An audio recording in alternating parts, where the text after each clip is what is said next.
आज इस गरिमामयी कार्यक्रम में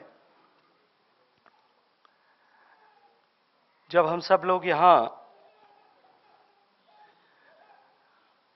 पंडित हरिदत्त शर्मा पुरस्कार को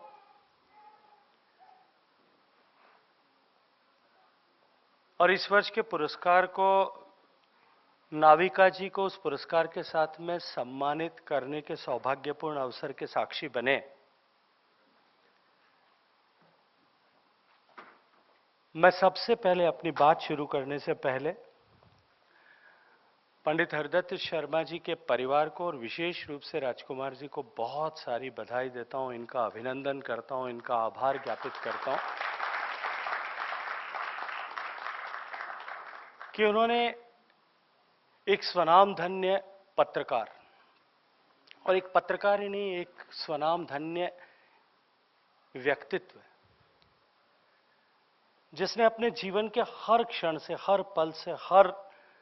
अपने किए गए काम से, बोले गए वाक्य से और लिखी गई पुस्तक और संदेश से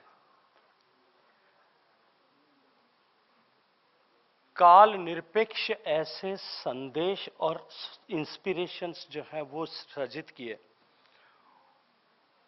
उनके नाम से इस पुरस्कार की रचना करके उनके नाम को एक अमर प्रेरणा बनाने का सौभाग्यपूर्ण काम किया है।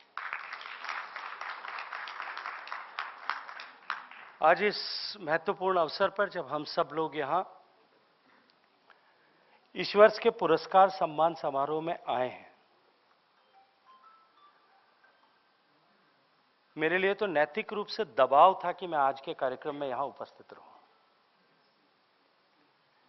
क्योंकि गत वर्ष के कार्यक्रम में मैं तय होने के बाद में भी, तय करने के बावजूद में भी, क्योंकि मुझे एकाएक माननीय प्रधानमंत्री जी के आदेश से देश से बाहर जाना पड़ा था, उसके चलते मैं कार्यक्रम में चाह करके भी उपस्थित नहीं हो पाया था। इसलिए इस बार इस कार्यक्रम का निमंत्रण मिला तब मैंने न केवल सहजता के साथ में स्वीकार किया, नैतिक जिम्मेदारी समझ करके इनको कहा कि मैं अवश्य कार्यक्रम में उपस्थित रहूंगा। अभी तो उसके साथ साथ में जब ये मुझे बताया गया कि नाविका जी का सम्मान हो रहा है, तब फिर मेरे मन में थोड़ा डर भी था, क्योंकि नाविका जी ने अभी कहा कि इनको कई साल तक काम करना, मुझे लगता है मुझे भी कई साल काम करना है। और राजनीतिक क्षेत्र में काम करने वाले व्यक्ति के सामने सबसे बड़ी चुनौती तभी होती है जब ऑन एयर इंटरव्यू और नाविका जैसे लोग प्रश्न कर रहे हो। तो मुझे लगा कि पंगा लेना ठीक नहीं है, तो मैंने तुरंत हाँ भर दिया। मंच पर उपस्थित मेरे बड़े भाई, जिनसे मैं हमेशा कुछ न कुछ सीखता हूं। एक व्यक्ति सहज कैसे रह सकता है, सामान्य कैसे रह सकता है, किसी विषय को एनालिटिकली कैसे सोचता है, किसी विषय को 360 डिग्री में कैसे एक साथ में सोचता है, और उतनी सहजता के साथ में उसको अपने साथ के अपने साथियों को सिखाता भी है। ऐसे देश के यशस्वी पेट्रोलियम मिनिस्टर आदरणीय हरदीप पुरी साहब,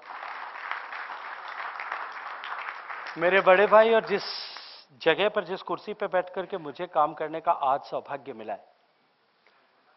आज से 10 वर्ष पूर्व उस कुर्सी को सम्मानित करने वाले, उस कुर्सी की गरिमा बढ़ाने वाले, उस कुर्सी पर माननीय प्रधानमंत्री जी की प्रेरणा के स्वरूप शुरू में उसकी फाउंडेशन क्रिएट करने वाले असीम असीम ऊर्जा के धनी आदरणीय महेश शर्मा साहब,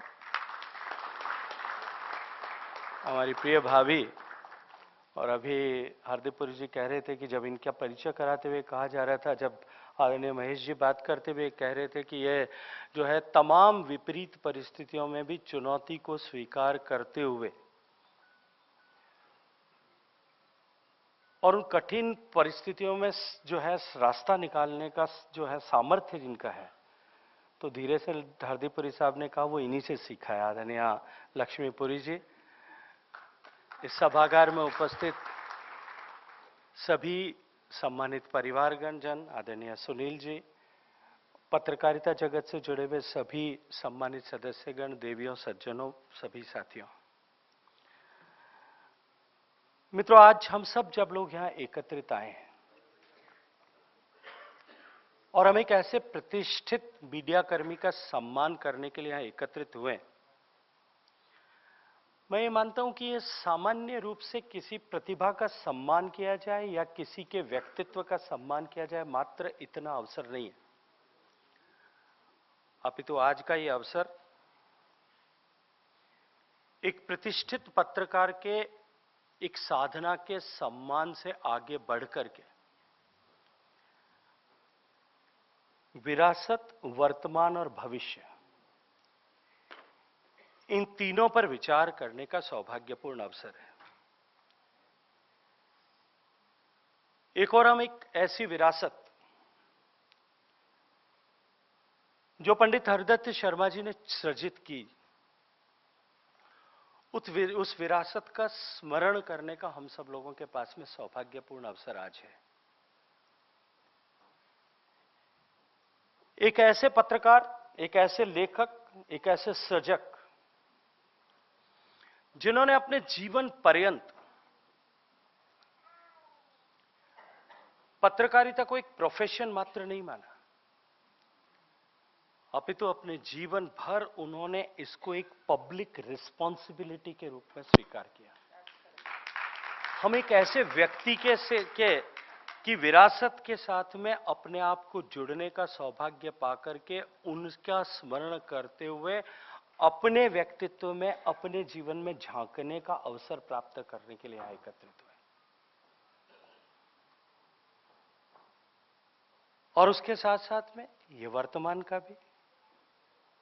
कि लगभग 3.5 दशक की अपनी साधना, जिसकी चर्चा उन्होंने बहुत विमलता के साथ में, वह बहुत सारी ह्यूमैनिटी के साथ में जिन्होंने अभी की, अपनी पत्रकारिता की यात्रा, उस यात्रा के जो बदलाव, क्योंकि परिवर्तन जो है वो शाश्वत है, जीवन में सब कुछ परिवर्तित हो रहा है, लेकिन इस पिछले 3.5 दशक में जो परिवर्तन हुआ है, उतना परिवर्तन पिछले 10,000 साल में उससे पहले नहीं हुआ था। इसलिए परिवर्तन की इस सुनामी के बीच में भी अपने आप को न केवल रीराइट करना,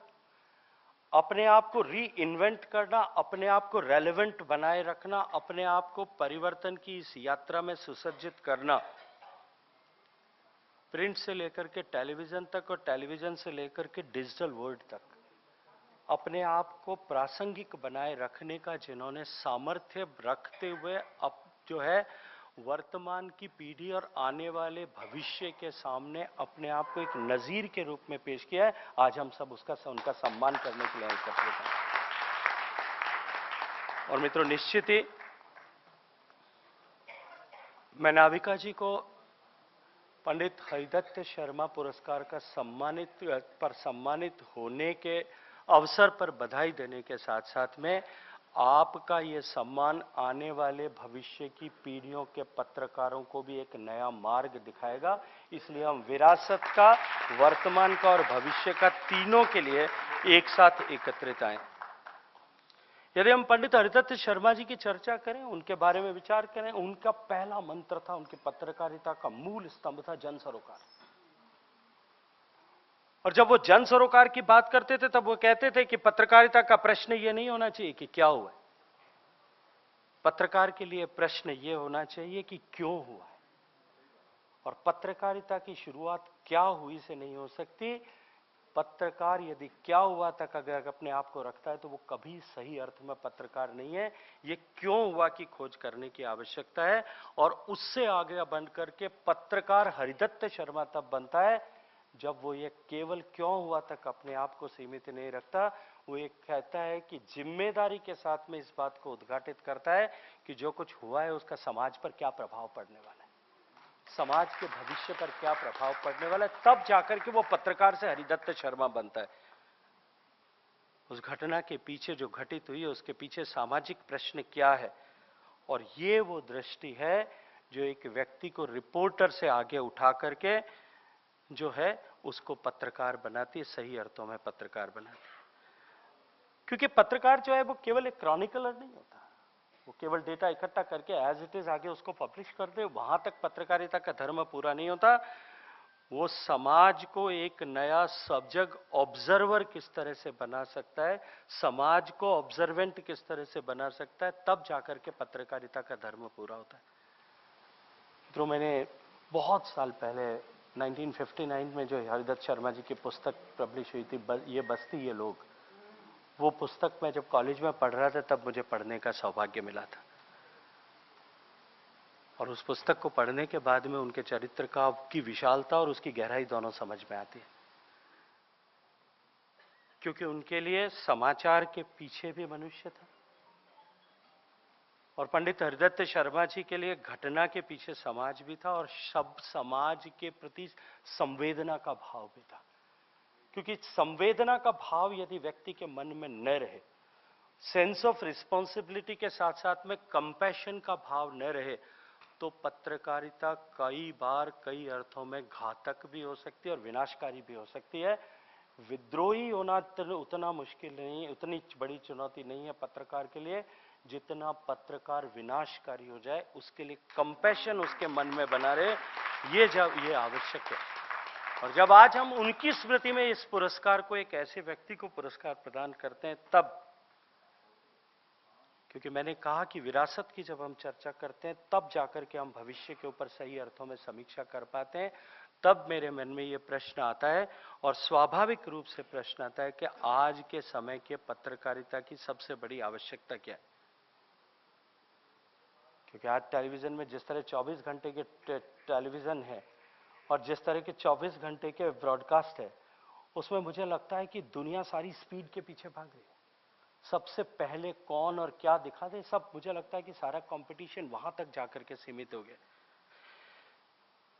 मैं प्रश्न आज इस मौके पर जब हम पंडित हरिदत्त शर्मा का स्मरण कर रहे हैं, उनके नाम पर पुरस्कार दे रहे हैं, तब मेरे मन में प्रश्न आता है कि क्या आज स्पीड उतनी महत्वपूर्ण हो गई? क्या आज टेक्नोलॉजी महत्वपूर्ण है? क्योंकि जिस तरह से तकनीकी परिवर्तित हो रही है, परिवर्तित हो रही है, क्या केवल वही महत्वपूर्ण है? या आज की पत्रकारिता जिस टीआरपी या रेटिंग के बारे को लेकर के केवल पत्रकारिता कर रही है, क्या वहां तक जाकर के जो है महत्ता सीमित हो गई? या उससे भी आगे बढ़कर के तो आजकल सोशल मीडिया एंगेजमेंट जितना बड़ा हो गया है कि हमको कितने लाइक्स मिले हैं, कितने सोशल मीडिया पे एंगेजमेंट मिले हैं, क्या हमारा रेलेवेंस या हमारे लिए महत्ता जो है वहां तक जाकर के सीमित हो गई? लेकिन जब मैं ये सोचता हूं तब मुझे लगता है कि आज के पत्रकारिता की सबसे बड़ी आवश्यकता और पत्रकारिता के सामने सबसे बड़ी चुनौती, दोनों यदि कोई है तो वो विश्वसनीयता है। और विश्वसनीयता का जो ये संघर्ष है,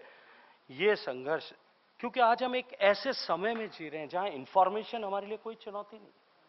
मैं तो अक्सर ये बात कहता हूं कि आज तो हम इंफॉर्मेशन ओवरलोडेड है, हमारे पास में जरूरत से ज्यादा इंफॉर्मेशन। मैं हमेशा ये बात कहता हूं कि जब मैं कॉलेज में पढ़ता था तब हम लोगों के लिए जो कुछ नहीं जानते थे या नया जानना चाहते तो उसको सीखने के लिए लाइब्रेरी में एनसाइक्लोपीडिया ब्रिटानिका होती थी, उससे आगे हमारे पास कुछ नहीं था। लेकिन आज ऐसा, और मैं जब कॉलेज में पढ़ता था तब सोचता था कभी स्व अर्जित धन होगा, कभी पैसा होगा तो जाकर के अपनी लाइब्रेरी में एक एनसाइक्लोपीडिया ब्रिटानिका रखूंगा ताकि मुझे कुछ भी पता हो, खोजना होगा, उसके सारे वॉल्यूम्स, मतलब वो मेरे जहन में चिपके हुए थे कि वो सारे लेदर बाइंडेड वॉल्यूम कभी मैं अपने घर में, अपने पास में, अपने निजी पुस्तकालय में रखूंगा। लेकिन जब तक मैं उसके सक्षम हुआ था, और बहुत अच्छी घटना, अभी समय की सीमितता है, मैं नहीं विस्तार में नहीं गिराना चाहता, लेकिन जब मैं उसके लायक हुआ तब तक वो इररिलेवेंट हो गया था। एक सीडी में सारी जो है एनसाइक्लोपीडिया ब्रिटानिका आ गया था और अब तो सीडी से भी ऊपर उठ गया। अब तो हम हमारी फिंगर टिप्स पे, हमारे मोबाइल के इस डिब्बे में सारा सब कुछ इंफॉर्मेशन है और अब तो इंफॉर्मेशन को एनालाइज करने की भी जरूरत नहीं। अब तो जो है आर्टिफिशियल इंटेलिजेंस के इस जमाने में इंफॉर्मेशन जो है वो एनालाइज भी हमको होकर के मिलती है। इसलिए आज के कालखंड में ये मानता हूं कि हमारे लिए इंफॉर्मेशन संकट नहीं है, इंफॉर्मेशन का ज्यादा होना हमारे लिए चुनौती बन गया है। और ऐसे समय में जब इंफॉर्मेशन ओवरलोड का टाइम चल रहा है, हमारे हाथ में मोबाइल है, हर मोबाइल पे स्क्रीन है, हर स्क्रीन अपने आप में जो है एक रिपोर्टर भी बन गई और हर स्क्रीन अपने आप में एक पब्लिशर, हर व्यक्ति अपने आप में एक पब्लिशर भी बन गया है और हर व्यक्ति अपने आप में एक ब्रॉडकास्टर भी बन गया। जब टेक्नोलॉजी की इतनी बड़ी जो है परिवर्तन के युग में हम जी रहे हैं, इस दौर में जी रहे हैं, हर स्क्रीन एक पोटेंशियल न्यूज रूम हो गया आजकल। उस समय में जब हर व्यक्ति सूचना का रिसीवर होने के साथ साथ में पब्लिशर और ब्रॉडकास्टर भी है, ऐसे समय में आज जो सबसे बड़ी चुनौती है वो विश्वसनीयता की चुनौती है। कोई भी घटना जब घटती है, आप देखिए थोड़े से क्षण में किसी टीवी चैनल का इंतजार करने की जरूरत नहीं, सोशल मीडिया पे वो घटना सही गलत उसकी बिना किसी जानकारी के वो घटना जो है वायरल हो जाती है। और कई बार कितनी गंभीर विषय जो है वो बिना किसी आधार करके वो विषय जो है उसको तिल का होते हुए ताड़ बनाए तब भी समझ में आता है, बिना तिल के भी ताड़ बनाने का आपकी परिस्थिति पैदा हो जाती है। इस तरह की परिस्थिति के युग में हम जी रहे हैं। उस समय में यदि सबसे बड़ी कोई चीज है तो वो है उसका राइट इंटरप्रिटेशन और उसकी क्रेडिबिलिटी को बनाना। और जो क्रेडिबिलिटी बनाता है, जो क्रेडिबिलिटी की चिंता करता है, जो सबसे पहले खबर देने के बजाय सबसे विश्वसनीय खबर को पूरे विश्लेषण के बाद में देता है, वो क्रेडिबिलिटी के साथ में काम करता है, तब जाकर के वो नाविका कुमार बनता है और जब वो हरिदत्त शर्मा पुरस्कार पाने का अधिकारी बनता है। 35 साल की इस यात्रा में बहुत सारे पत्रकार देश में होंगे। इस यात्रा में ऐसे भी अनेक लोग होंगे जिन्होंने अपने आप को इवॉल्व किया होगा, क्योंकि इस 35 साल के दशक में चाहे वो जिस किसी भी क्षेत्र में काम कर रहा हो, चाहे वो राजनीतिक क्षेत्र में काम कर रहा हो, सामाजिक क्षेत्र में काम कर रहा होगा, वो अध्ययन अध्यापन के क्षेत्र में काम कर रहा होगा, वो पत्रकारिता के क्षेत्र में काम कर रहा होगा, वो चाहे पुरुष काम कर रहा होगा, चाहे महिला काम कर रहा होगा, वो चाहे इंजीनियर की तरह काम कर रहा होगा, ब्यूरोक्रेट की तरह काम कर रहा होगा, हर एक आदमी को अपने आप को इवॉल्व करना पड़ा इस समय के साथ में। जिसने इस समय के साथ में अपने आप को इवॉल्व नहीं किया, समय ने उसको पीछे छोड़ दिया, वो खत्म हो गया, वो समाप्त हो गया, वो इस धारा में अपने आप विलोपित हो गया। जिसने भी अपने आप को इवॉल्व किया, लेकिन वो सब हरिदत्त शर्मा पुरस्कार का अधिकारी नहीं होता। जो क्रेडिबिलिटी अपनी एस्टैब्लिश करके बना करके रखता है, वो नाविका कुमार बनता है। इसलिए आज हम जो है सूचना और दुष्प्रचार में अंतर करने की इस चुनौती के कालखंड में हम सब लोग यहां एकत्रित हुए। और ऐसे समय में नाविका जी को इस तरह से पुरस्कृत होना आने वाली पीढ़ी की पत्रकारिता करने वाले लोगों के लिए निश्चित रूप से बहुत जो है महत्वपूर्ण भी है, बहुत जो है वो रेलेवेंट भी है, प्रासंगिक भी है, और उसके साथ साथ में एक लंबे समय तक लोगों का मार्गदर्शन करने वाला भी, उनके विश्वास को कायम करने वाला भी होगा। माननीय प्रधानमंत्री जी ने मीडिया की भूमिका चर्चा करते हुए बहुत एक रेलेवेंट सेंटेंस एक बार बोला था। उन्होंने कहा था कि मीडिया केवल समाचार देने का माध्यम मात्र नहीं है, अपितु मीडिया हमारी सोच को आकार देने की क्षमता रखता है। और आज हमारा देश जब एक तरफ सांस्कृतिक पुनर्जागरण के दौर से गुजर रहा है और दूसरी तरफ जब हमारा देश when we are undergoing era of transformation, हम एक संपूर्ण परिवर्तन के दौर से गुजर रहे हैं, और जब किसी एक सोसाइटी के पास में, एक समाज के पास में, एक देश के पास में ऐसा सौभाग्यपूर्ण दुर्लभ अवसर कभी कभी आता है। आप दुनिया का इतिहास उठा करके देखिए, दुनिया में किसी सोसाइटी को, किसी ऑर्गेनाइजेशन को या किसी देश को ट्रांसफॉर्म करने का या संपूर्ण परिवर्तन के गिने चुने अवसर एक शताब्दी में या कुछ शताब्दियों में एक बार में मिलते हैं। अगर भारत के परिप्रेक्ष्य में देखें तो भी आजादी के बाद में शायद एक बार थोड़ा सा बीच में अवसर जो है आपातकाल के समय को छोड़ दीजिए, इसके अलावा पहली बार हमको ट्रांसफॉर्म होने का अवसर मिला। मैं ये कभी नहीं कहता कि सब कुछ बदलाव हमने किया होगा, इसी कालखंड में हुआ होगा, धीरे धीरे बदलाव हो रहा था, लेकिन आज जिस तरह का परिवर्तन हो रहा है ये ट्रांसफॉर्मेशन है, ये चेंज नहीं है। और जब हम ट्रांसफॉर्मेशन के दौर से गुजर रहे हैं, तब जब कभी भी कोई समाज, कोई ऑर्गेनाइजेशन, कोई राष्ट्र इस तरह का सौभाग्यपूर्ण अवसर पाता है, तब उसके हर एक स्टेक होल्डर की जिम्मेदारी होती है, हर सदस्य की, हर घटक की जिम्मेदारी होती है। लेकिन उस कालखंड में भी जो ज्यादा प्रभावी है, जो ज्यादा सक्षम है, जो ज्यादा सामर्थ्य रखता है, और वो प्रभावी, सक्षम और सामर्थ्य सबसे ज्यादा वो रखता है जो समाज के सबसे बड़े वर्ग को प्रत्यक्ष रूप से प्रभावित करता है, वो यदि अपनी रिस्पॉन्सिबिलिटी ठीक से निर्वहन न करे, वो किसी भी अपेक्षा में, आकांक्षा में, किसी लालसा में आकर के यदि अपने उत्तरदायित्व से डिग जाए, तो ट्रांसफॉर्मेशन या तो डिलेड होता है या डीरेल होता है। और जब ट्रांसफॉर्मेशन डिले होता है या डीरेल होता है, उन दोनों की कीमत जो है वो अनेक अनेक पीढ़ियों तक चुकानी पड़ती है।